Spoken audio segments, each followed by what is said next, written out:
Hello' friends, এতিয়া যিহেতু আঘোণমহীয়া বতৰ, সেয়া আপোনালোকক আজি দেখুৱাবলৈ লৈছোঁ। আমাৰ ঘৰৰ মানে ডাঙৰি আনি আছে, কেনেকৈনো আনিছে আপোনালোকক দেখুৱাম। ভিডিঅ'টো চাই থাকক। যদি ভিডিঅ'টো ভাল লাগে লাইক কমেণ্ট শ্বেয়াৰ কৰি দিব। এতিয়া আহকচোন ভিডিঅ'টো আৰম্ভ কৰোঁ।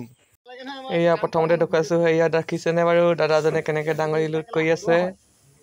আৰু এইফালে এভা কান্ধত লৈ আহিছে দাদাকেইজনে। এয়া আঘোণ মাহৰ এতিয়া সোণালী দিন, এয়া চাই থাকক।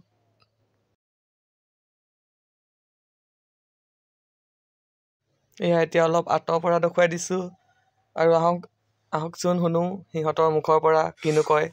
এতিয়া আঘোণ মাহৰ দাদা আঘোণমহীয়া এতিয়া কেনেকুৱা লাগিছে আপোনাৰ অনুভৱটো? মজা ন দাদা?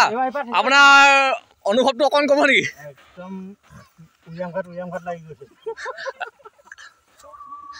কেনেকুৱা লাগিছে দাদা?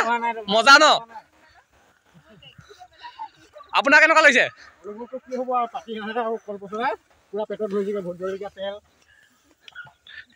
আৰু দুজন আছে শুনি চাওক। কেনেকুৱা লাগিছে দাদা আপোনাৰ? ভাল লাগিছে নে? খেতি উঠিলে ন? আকৌ এবাৰ নাচি দিয়ক।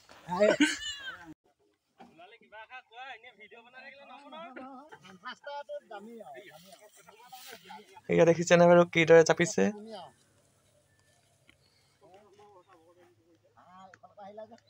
ভিডিঅ'টো ইমানেই আছিলে। যদি ভিডিঅ'টো ভাল লাগিলে লাইক কমেণ্ট শ্বেয়াৰ কৰি দিব। ধন্যবাদ।